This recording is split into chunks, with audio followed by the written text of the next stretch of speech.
Hello, welcome. We're on the Northwestern Pacific in 1951, and we'll see the NWP move a work train up into the Eel River Canyon. The work train will meet a local there, providing for some good action in a pretty tight spot of the canyon. At this time, when the NWP was looking to dieselize its operations, NWP 10-wheelers along with 280 consolidations leased to the NWP by its parent road, the Southern Pacific. Big Baldwins would make a debut on the NWP in 1949, with their AS616s being put into service for a brief time. But in continuing its search for a locomotive design that would provide good tractive effort, yet still be kind to light rail, EMD's TR6 models would be tried in their AB cow and calf arrangement, providing combined 1,600 horsepower, same as the Baldwins, but 55 tons lighter on the rail. So today, we get to see a new TR6 AB set working in its earliest days on the NWP. Maintenance of way equipment was quite usually made up of repurposed heavyweight cars for crew quarters, tools, supplies, as well as cars for supplying water. And though the Milwaukee Road may have been known as America's resourceful railroad, it wasn't alone in that accomplishment when it came to repurposing old cars into useful maintenance of way equipment. Although I'm not sure I'd want to drink out of that old reconditioned Vandy tender. The NWP had quite a roster of its own maintenance of way equipment, but it was often supplemented by cars from its parent road, the Southern Pacific.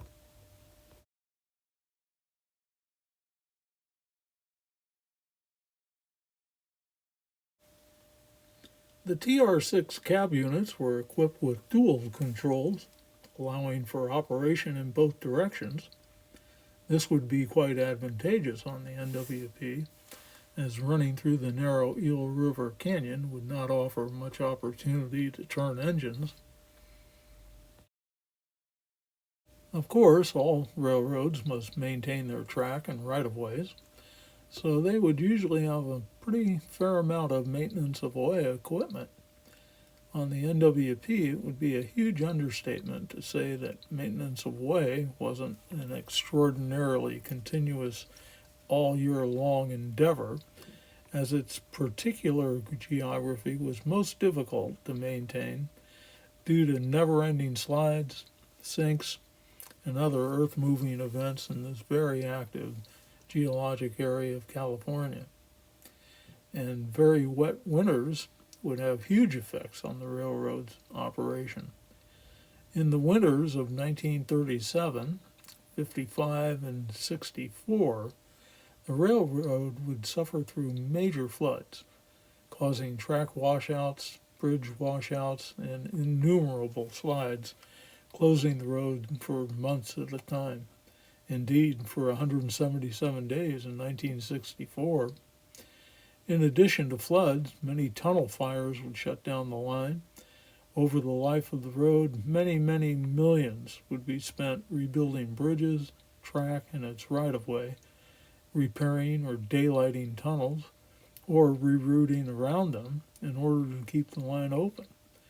Total nightmare, to say the least. Though I don't know for certain by any means, I can only wonder if there was ever a road that had a tougher row to hoe over its lifetime. Passing over U.S. Highway 101, our train will travel through some very remote regions along most of its route north, or railroad east, to Eureka. Through the narrow canyons of the Russian and Eel Rivers, access to these areas is often only provided by the railroad itself. So, having maintenance of way trains ready to be moved into areas of work was a must on this railroad. Crew quarters and the means of keeping them fed and supplied were a most vital part of the NWP's operations all year round. Indeed, outposts such as at Island Mountain would see their sidings almost exclusively occupied by camp cars and other equipment, providing housing to the workforces there. The work train will make its way to Scotia, location of the Pacific Lumber Company's large mill complex. Pacific Lumber has had a very busy week, and its spur is completely full with loaded flats to be shipped out. Their lumber is stacking up, and the mill very quickly needs empty flats. The station agent at Scotia is stopping the work train with orders to hold the main there for a meet with a local that is coming to pull loads from the mill. Waiting for the meet, the crew and the maintenance away gang will have a chance to go to beans at the cookhouse there. Southern Pacific Consolidation 2819, having the duty today, pulls out of the yard in local service and will soon be up to the mill at Scotia. This will be one of the last runs for the 2819, though well maintained at the NWP's Tiburon shops over the years. In a couple of months, she'll end up in the deadline at Southern Pacific's Bayshore Yard in San Francisco, awaiting the scrapper's torch. But, for now, she's earning her keep, looking in fine form as she runs up to the mill in Scotia. Parent Road, Southern Pacific, has leased locomotives to the NWP for years. The NWP has had locomotives of its own over its life to this point, but their steamers all had birthdays that went back to the earliest days of the road, and I suppose it would never be making too much sense to buy new ones, as the SP would always be able to provide additional power. Beginning in 1934, SP would, for the next 18 years, lease steam power to the NWP. For the most part, 280 consolidations would be most numerous, but 260 moguls, 460 10-wheelers, as well as some 462 Pacifics would be seen. 282 Mikados were tried, but were found too heavy for the road, and they exhibited problems with their trailing wheels riding up onto the rails. First leased to the NWP in 1934, SP 2819 would continue in service on the NWP until November of 1951. 40-foot flat cars were the equipment of the day, long before longer bulkhead flats and center beams would come onto the scene. And for their time, these smaller flats would evidently serve well. Having its greatest hill climbing challenge at Ridge, just south of Willits, the NWP could double head consolidations to get these cars on their way south.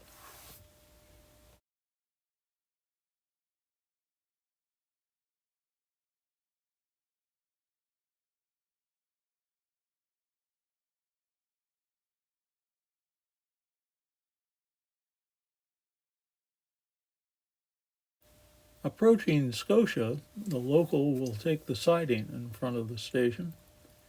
Having the work train remain on the main line will allow the local to work the mill much easier today, as the spur to the mill breaks off midway up the siding.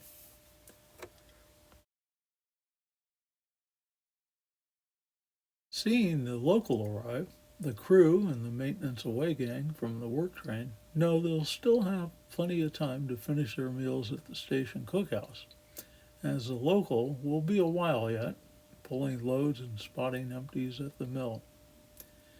And after a brief stop in front of the station to confirm train orders, the local begins its work at the mill.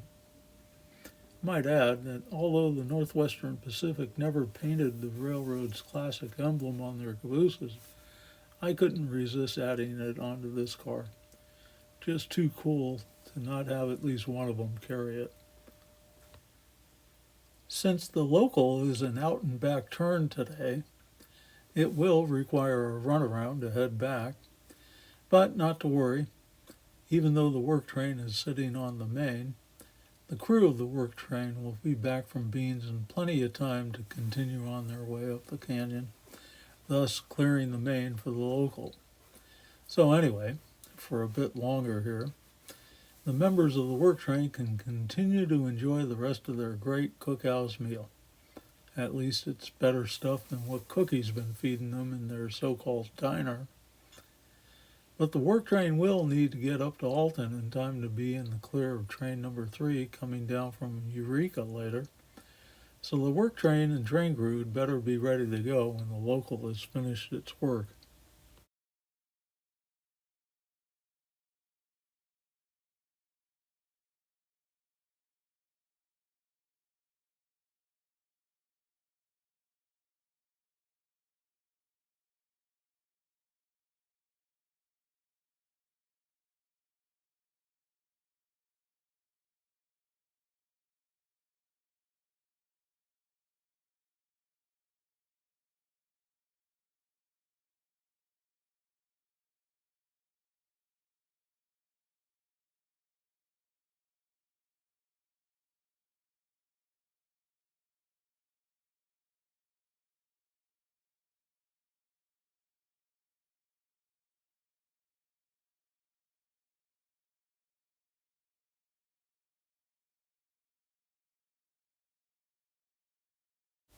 The millwrights and sawyers of the Pacific Lumber Mill, happy to see their lumber now on its way to market, are even happier to see empties arrive, ready for loading even more wood product.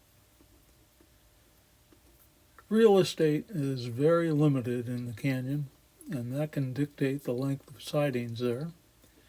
So today, the local will have to pull its loads from the mill and then back them down the siding, actually pushing them out onto the main behind the work train so it can spot its empties at the mill.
Having spotted the empties on the mill's spur, the local pulls its loads back into the siding off of the main.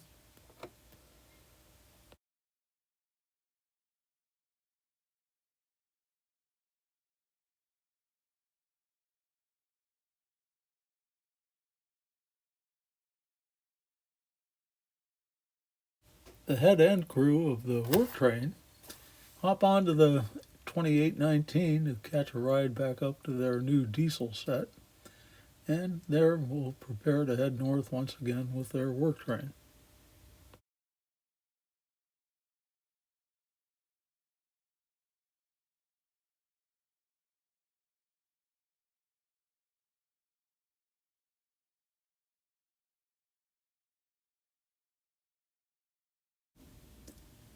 The TR6 set has a little trouble getting their train underway once more, and they head out onto the trestle at Scotia Bluffs on their way further to the north, or railroad east, up to Alton.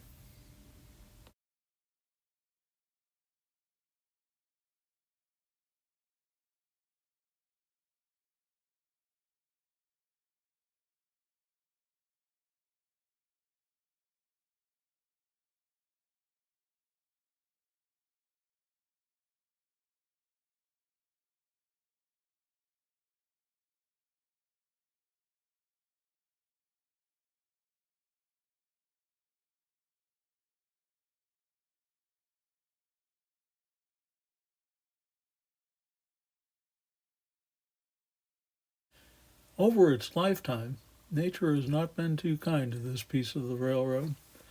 Slides coming down the very sheer hillside, as well as storm waters surging from the river below, as well as over this section of track, has forced the reconstruction of the right-of-way many times over. The Scotia Bluffs, as beautiful as they are, have always been most treacherous indeed.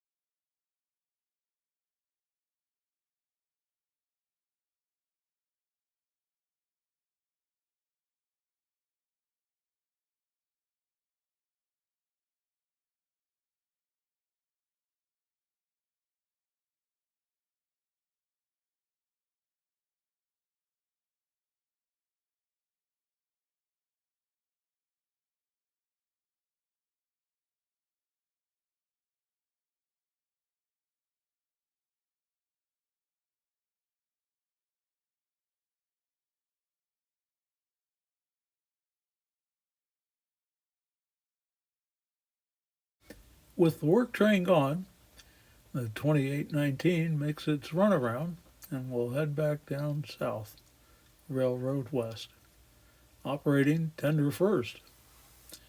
New lumber once again rolling down the Northwestern Pacific.